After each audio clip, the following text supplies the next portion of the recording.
우리가 지난주에는 이사야 26장의 말씀으로 주를 사모하는, 영원히 주를 사모합니다라는 말씀으로 우리가 주님을 기억하고 또한 주님 앞에 기도하며 기다려야 된다 말씀으로 은혜를 나눴습니다. 이제 오늘 시편 42편 좀 더 적극적으로, 그럼 우리가 주를 어떻게 사모하느냐? 바로 목마른 사슴이 갈급하듯이, 갈망하듯이 내 영혼이 주를 갈망해야 된다는 것입니다. 그래서 42편의 말씀을 통해 하나님께 소망을 두라. 오늘도 우리의 소망이 되시고 우리의 위로가 되시는 하나님께만 의지하는 믿음의 삶이 되시기를 주의 이름으로 축원합니다. 여러분, 42편의 표제어죠.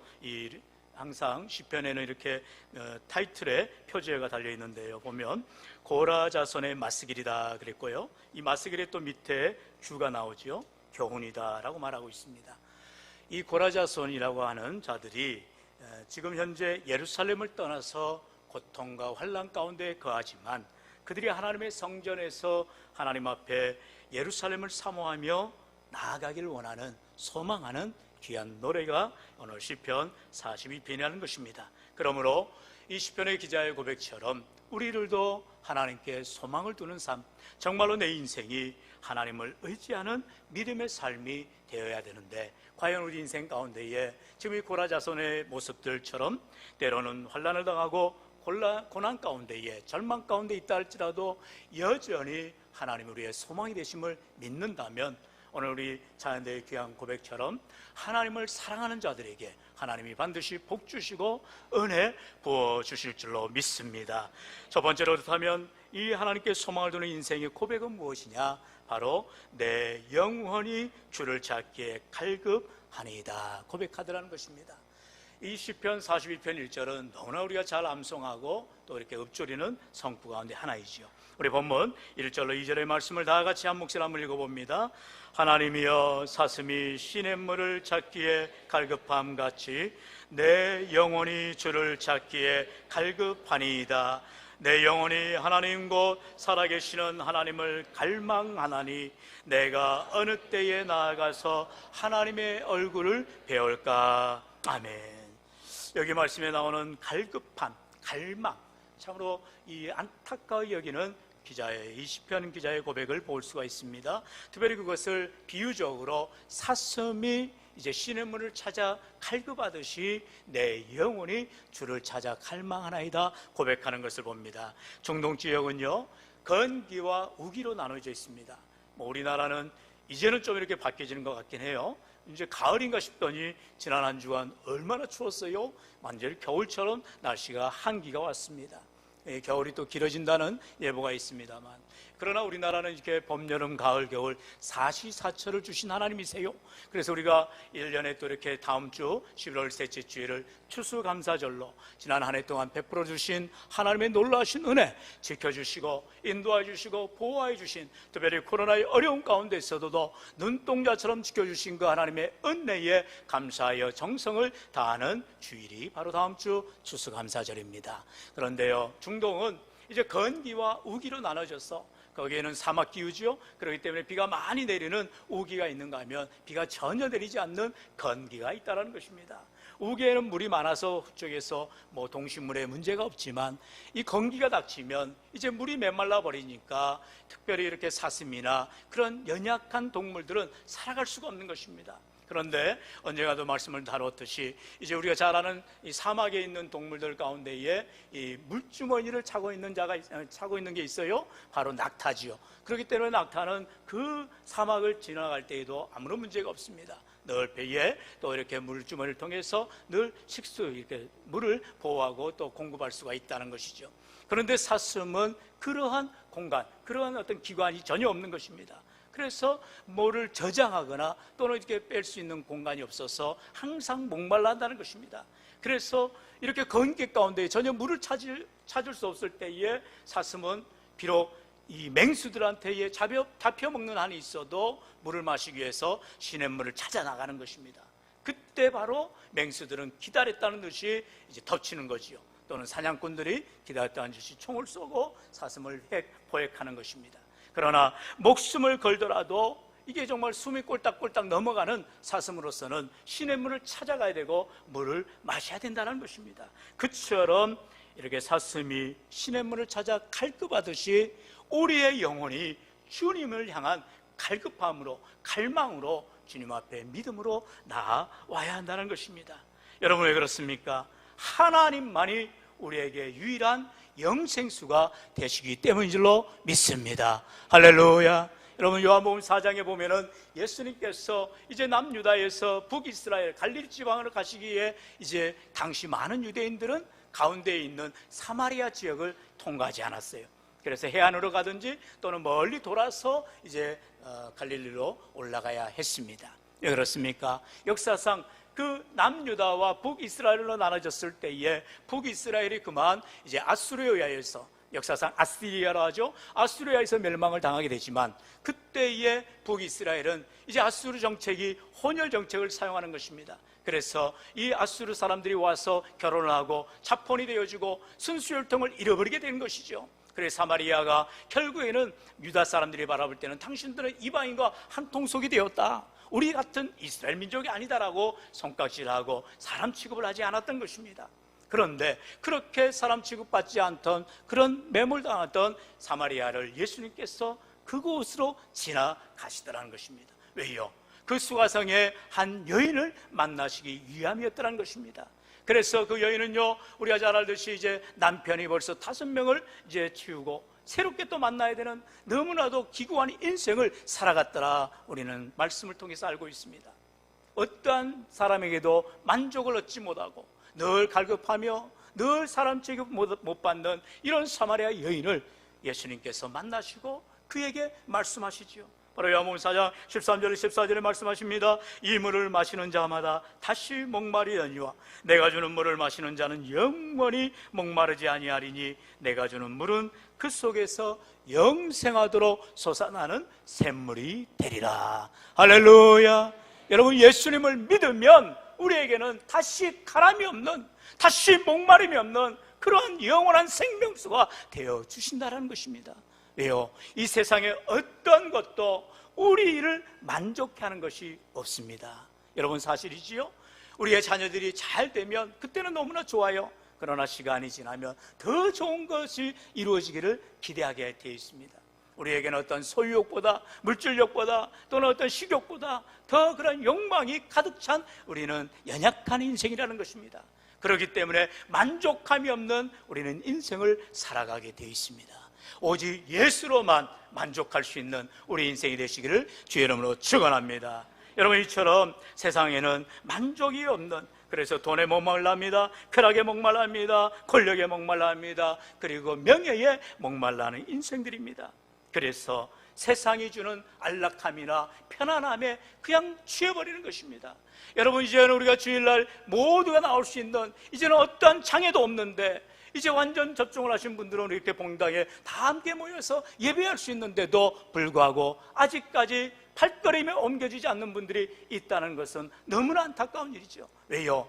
그동안에 온라인으로 편하게 예배를 드렸어요. 주일마다 교회를 나가지 않아도 되었어요. 그러다 보니 그게 생활화가 되어지고 언젠가 모르게 내 삶에 주님 앞에 나아가 엎드리는 것이, 찬양하고 영광 돌리며 예배하는 그 기쁨을 잃어버렸다는 것입니다. 영적 목마름을 타고 주님 앞에 간절함으로 갈망으로 나와야 되는데 세상의 편안함에 그냥 취해버리다라는 것입니다. 우리 주님 뭐라 말씀하세요? 요한복음 14장 27절에 평안을 너희에게 끼치노니 곧 나의 평안을 너희에게 주노라. 내가 너희에게 주는 것은 세상이 주는 것과 같지 아니하니라. 너희는 마음에 근심하지도 말고 두려워하지도 말라. 할렐루야. 우리 주님 분명히 말씀합니다. 세상이 주는 평안함은 우리 주님이 주시는 평안함과 좋게 비교할 수 없다라는 것입니다. 세상은 가짜의 평안입니다. 그럴듯해 보이는 평안함입니다. 그러나 그건 다 매 한 가지로 갈망이 없다는 것입니다. 더 이상의 욕망을 가질 수가 없어요. 그러나 주님 앞에 나올 때에 우리가 정말로 우리 주님 주시는 평안함을 누릴 때에 하나님, 내가 주님의 평안을 누리길 원합니다. 주님 주신 위로와 주님 앞에 소망을 두길 원합니다. 간절함으로, 목마른 사슴으로 그 간절함을 가지고 주 앞에 나올 때에, 하나님을 찾아 나올 때에 우리 하나님 만나주시고 주님을 사랑하는 자에게 복 주시는, 은혜 베푸시는 참으로 좋으신 하나님인 줄로 믿습니다. 그래서 잠언 8장 17절은 말씀하지요. 우리 잠언 8장 17절 같이 한번 읽어볼까요? 시작. 나를 사랑하는 자들이 나의 사랑을 입으며 나를 간절히 찾는 자가 나를 만날 것이니라. 아멘. 누가 사랑을 받는다고요? 누가 복을 받는다고요? 누가 하나님을 만난다고요? 하나님을 사랑하는 자, 하나님을 찾는 자, 주님 앞에 믿음으로 나오는 자들을 하나님이 만나주시고 복주시고 함께하여 주시는 줄로 믿습니다. 여러분, 절대로 온라인으로는 온전한 예배를 드릴 수는 없는 것입니다. 죄송하지만 우리 교회도 지금 온전히 다 예배를 나오지 못하니까 현재 실시간으로 영상 예배를 드립니다. 수요일도 이 예배 시간에 온라인으로 실시간 드리고 바로 이제 중단을 합니다. 그런데요, 제가 이제 한 번씩 검토를 해보면 지난주일에도 이제 온라인으로 한 10여 분, 또 수요예배는 이제 한 5분 정도 내외분이 이렇게 들어왔다 나왔다는 이제 이 기록으로 표시가 되어 있습니다. 근데 누군지는 알 수가 없죠. 우리 교회 성도님일 수도 있고 외부 성도일 수도 있습니다. 물론 외부 성도님 뭐하러 우리 교회에 들어와서 예배를 드리겠습니까마는. 그런데요, 여러분 하실 수만 있다면 언제 또다시, 지금 유럽에는 뭐 덴마크라는가요? 뭐 지금 네덜란드 같은 경우는 록다운이 돼가지고, 또 독일은 뭐 하루에 5만 명이 확진됐다면서 난리가 났습니다. 뭐 우리보다 훨씬 전에 위드 코로나를 한다 해가지고 다 마스크 벗고 다 일상생활 하다가 지금 폭탄을 맞고 있습니다. 여러분, 우리나라에도 지금 아슬아슬한 정말 위기 가운데에 위드 코로나를 진행하고 있잖아요. 그렇다면 정말 이 예배가 예배되기 위해서, 우리의 일상이 속히 회복되기 위해서라도 우리가 믿음으로 주 앞에 나와 엎드려 하나님을 찾아 하나님께 소망을 두는 믿음의 삶이 되어야 할 줄로 믿습니다. 어떠한 정부도, 어떠한 의료기관도, 어떠한 사람도 우리에게 평안함을, 우리에게 은혜를 끼칠 수는 없는 것입니다. 전능하신 하나님, 우리의 생사복을 주관하신 하나님, 우리에게 참된 소망이 되시는 하나님께서만이 우리를 붙들어 주시고 함께하여 주시는 줄로 믿습니다. 그렇기 때문에 무엇보다도 하나님 앞에 간절히 사모하며 하나님을 알아가며 하나님 앞에 예비하는 믿음의 권속들 되시기를 주의 이름으로 축원합니다. 두 번째로, 하나님께 소망을 두는 인생들에게 어려움이 닥치다라는 거예요. 문제가 오다라는 것입니다. 바로 내 하나님이 어디 있냐라는 것입니다. 세상 사람들은, 하나님을 알지 못하는 사람들은 언제나 그렇게 우리를 부정하고 조롱하고 손가락질을 하게 되더라는 것입니다. 지금 이 시국에서 예배한다고 될 것이냐라고 말하는 것입니다. 하나님이 어디 있냐라는 것입니다. 눈에 보이지 않기 때문에 그들의 그러한 부정과 조롱 어린 손가락질이 보여집니다. 그래 본문은 3절에서 말하지요. 사람들이 종일 내게 하는 말이 내 하나님이 어디 있느냐 하오니 내 눈물이 주야로 내 음식이 되었도다 말하고 있습니다.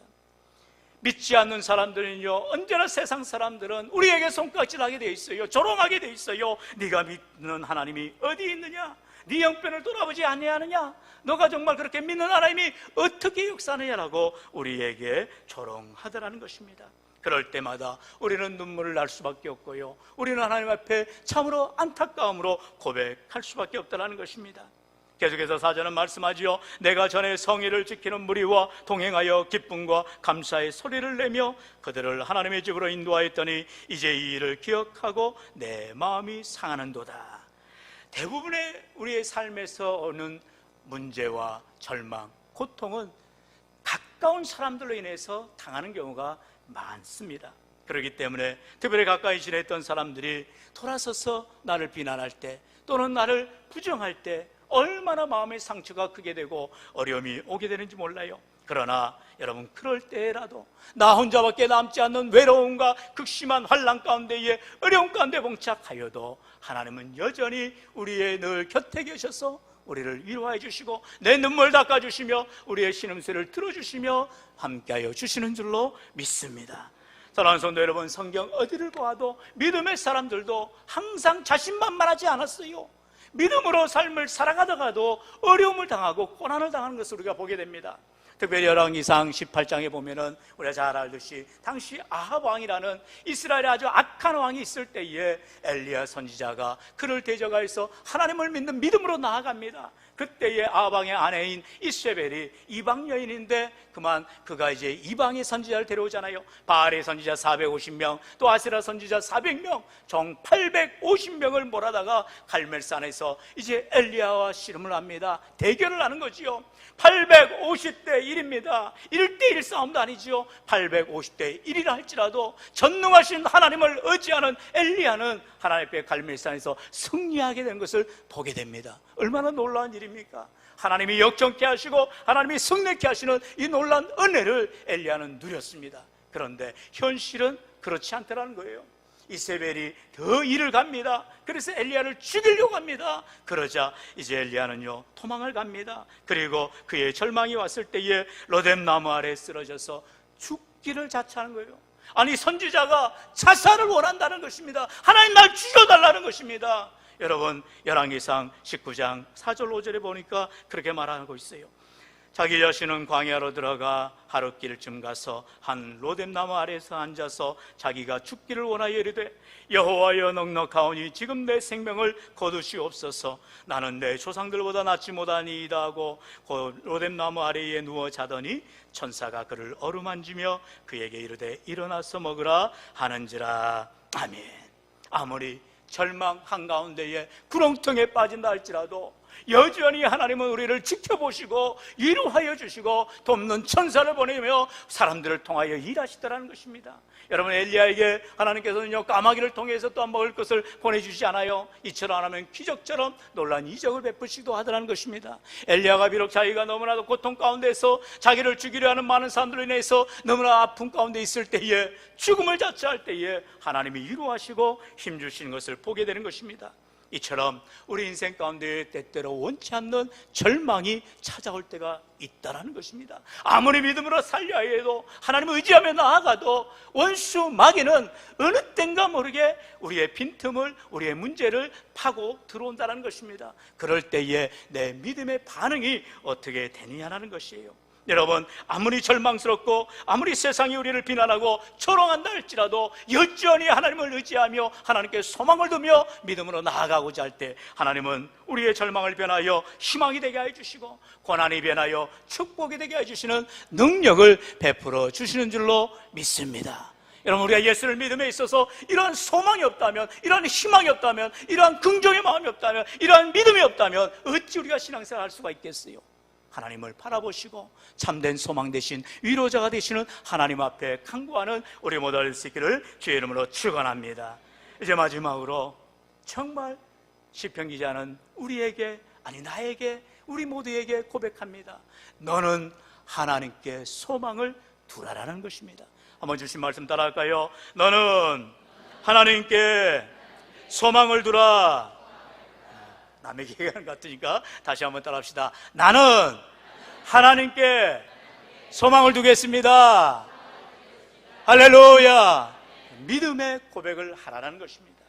내가 무엇을 가져서, 내가 무엇이 있어서 소망을 갖는 것이 아니에요.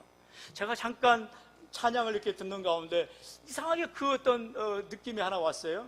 고백을 해야 되나 말해야 되는데 그 고백을 합니다. 요즘 2030 세대라 하죠. MZ 세대라고 합니다. 제가 뉴스를 보고 깜짝 놀랐습니다. 제 아이들도 이제 2030, 20대 이제 초반 아이들인데 지금 2030 세대들이 매주 매일같이 뭘 한 줄 아세요? 로또를 산답니다. 여러분 웃어 넘길 일이 아닙니다. 소망이 없다라는 것이죠. 직장을 가더라도 잘립니다. 알바를 가더라도 버티지 못합니다. 그러니 돈하는 세상에서 어떻게더라도 일확천금을 노리기 위해서 로또를 산답니다. 저는 로또 죄송하지만 평생 한 번을 사본 적이 없습니다. 옛날에 뭐 주택복권 구경만 했지 사본 적이 없습니다. 그걸 왜 사야 되냐는 거예요. 로또에 의지하는 그 마음 가지고 주님 앞에 나와 엎드리시길 바랍니다. 하나님 내 인생이 고작 이거밖에 안 됩니까? 라고 주님 앞에 원망하시고 주님 앞에 울부짖으시고 주님 앞에 고백하시길 바랍니다. 하나님이 우리의 눈물을, 우리의 신음소리를 외면하지 아니하신다니까요. 하나님만 의지하며 나아가기를 원할 때에 정말로 절망 가운데 고통 가운데 있는 영혼들을 하나님이 붙들어 주시고 반드시 함께하여 주실 줄로 믿습니다. 사랑하는 성도 여러분, 세상에는 소망이 없다니까요. 오직 너는 하나님께 소망을 두라라고 오늘 우리에게 말씀합니다. 우리 본문 5절 말씀 다시 한번 나같이 읽어볼까요? 시작. 내 영혼아, 내가 어찌하여 낙심하며 어찌하여 내 속에서 불안해하는가? 너는 하나님께 소망을 두라. 그가 나타나 도우심으로 말미암아 내가 여전히 찬송하리로다. 아멘. 우리의 영혼이 갈기갈리 찢겨져서 낙심 가운데에, 원망 가운데에, 불안 가운데에, 고통 가운데에 우리는 너무나도 좌절하고 있다는 것입니다. 그러면서 어찌하여 낙심하며 어찌하여 불안하느냐는 것입니다. 하나님께 소망을 두면 이 땅 가운데서 소망이 없음을 바라보고 하늘을 바라보고 주님을 의지하고 믿음으로 나아가기만 하면 주님이 내 손 붙잡아 주시고 나를 일으켜 주시고 나와 함께하여 주실 건데, 그 소망의 하나님을 바라보지 못하고 세상에 연연하는 인생이 되느냐라는 것입니다. 오늘도 우리 인생 가운데에 터벅터벅 고개가 쭉 숙여지고 어깨가 젖어서 인생길을 걸어간다 할지라도 여전히 하나님 우리를 뒤안길에서 붙들어 주시고 함께해 주심을 믿을 때에, 여러분 언젠가 말씀하셨듯이 저 해변가에 이제 발자국을 바라보면서 내 인생이 발자국인데 어떻게 주님과 내 발자국이 가다가 어느 시간 그 고난의 시간에서 산 넘어 산, 골짜기 넘어 골짜기를 건너가는 그 시간에는 발자국이 두 개밖에 없었다는 것이죠. 주님의 이때 내가 제일 고난당할 때에, 암병에 걸려서 고통당할 때에, 망해서 고통당할 때에, 내 자녀를 떠나버릴 때에, 내 삶에 어려움이 몰려올 때에 주님 나를 외면하셨나요? 볼멘소리 할 때 우리 주님 말씀하시잖아요. 그때 내가 너를 안고 너를 업고 내가 너를 이고 지고 걸어갔다. 발자국 잘 봐라. 네 발자국이냐 내 발자국 아니냐, 주님 말씀하시는 거예요.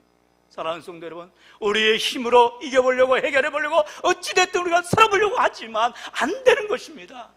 그럴 때 너는 하나님께 소망을 두라. 하나님 앞에 납작 엎드리라. 하나님을 의지하라. 하나님만 바라보라. 주님 말씀하고 있는 것입니다. 오늘도 우리가 함께 찬양을 고백했잖아요. 찬송 384장 우리 한번 1절 같이 한번 읽어볼까요? 네, 시작. 나의 갈 길 다가도록 예수 인도하시니 내 주 안에 있는 긍휼 어찌 의심하리요. 믿음으로 사는 자는 하늘 위로 받겠네.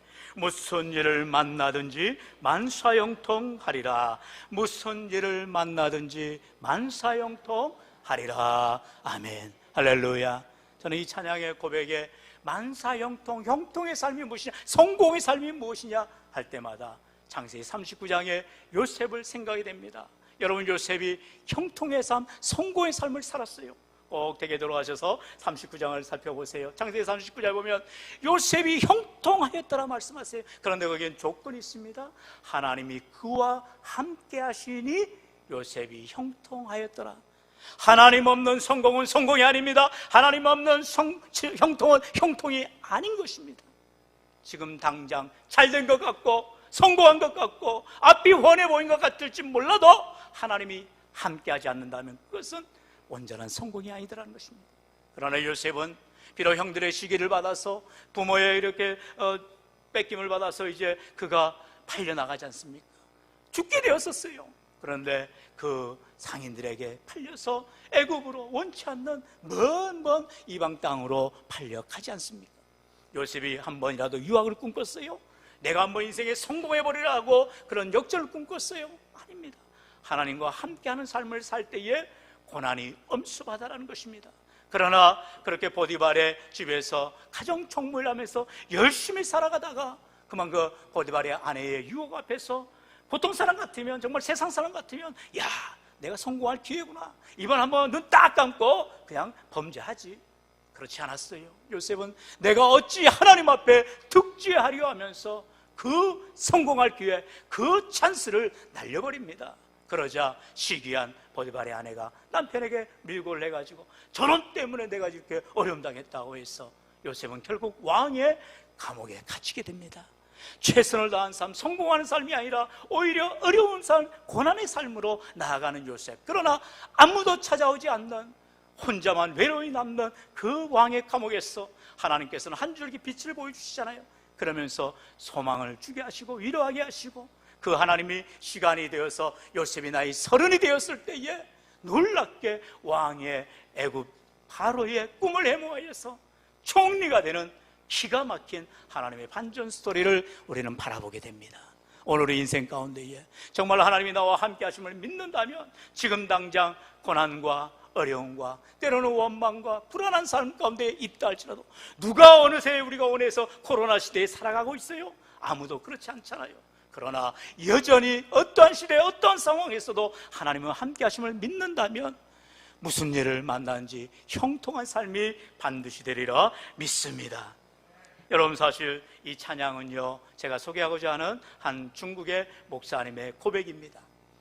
중국의 지하교회가 한참 부흥할 때가 있었습니다. 이제 2차 세계대전이 막 끝나고 이제 신앙이 막 퍼져가지고 부흥할 때, 이 영적 아버지라고 말하는 우리식으로 표현하는 이제 왕명도 목사님입니다. 한번 사진을 보여줄래요? 이 왕명도 목사님이 실존 인물입니다. 1910년에 태어나셔서 1900년에 태어나셔서 90세 일기로 돌아가셨는데요. 이분이 이제 2차 세계대전을 마치고 중국에 이제 모택동이 공산당이 장악하잖아요. 그러면서 수많은 믿음의 사람들을 투옥하고 죽이고 다 어려움을 당했어요. 이분도 함께 고문을 당하고 공산당에 체포되었습니다. 그런데 이제 거기서 회유가 일어나는 거잖아요. 그럴 때에 이분도 너무나 이 고난의 고문에 견디지를 못하고 범죄 자백서에 가짜로 서명합니다. 그리고 그가 감옥에서 풀려나지요. 그러다가 2년이 지나서 1957년 주님을 배신했다라는 이 죄책감 때문에 왕명도 목사님은 견딜 수가 없는 거예요. 지금 믿음의 성도들, 형제들은 감옥에서 모진 고초를 당하고 있는데 자기만 이 범죄 자백서에 가짜로 서명하고 이제 자유인이 되었다는 것에 대한 무한한 죄책감이 몰려온 것입니다. 그래서 어느 날 갑자기 그분이 이렇게 목에다가 큰 현판을 이제 간판에다가 이 내용을 씁니다. 그건 바로 제 이름은 배신자 베드로입니다.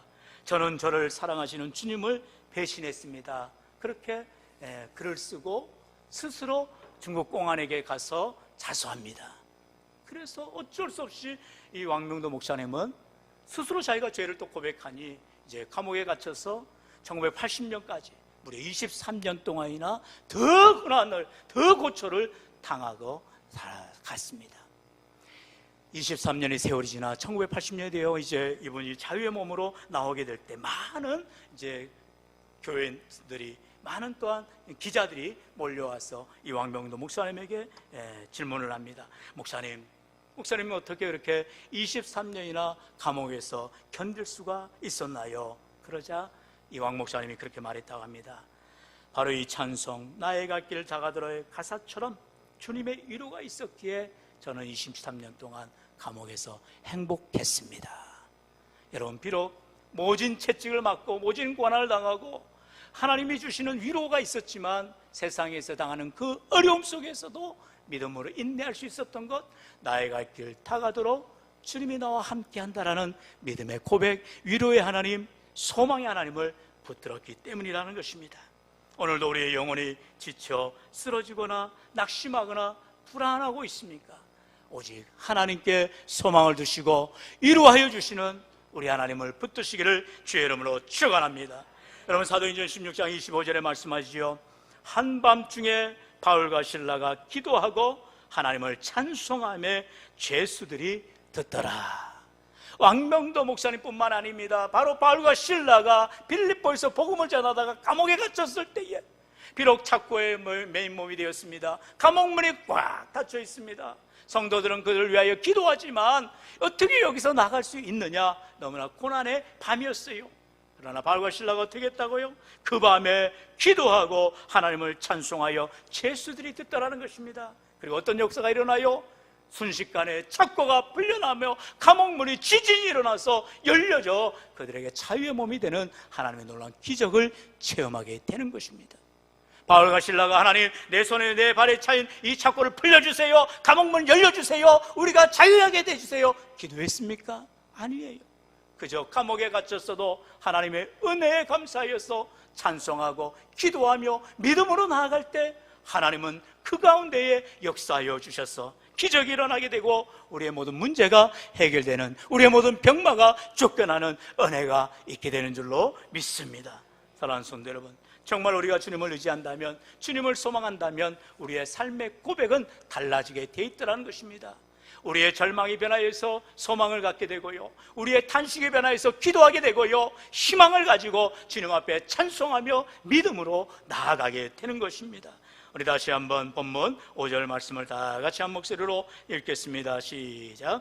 내 영혼아, 내가 어찌하여 낙심하며 어찌하여 내 속에서 불안해하는가? 너는 하나님께 소망을 두라.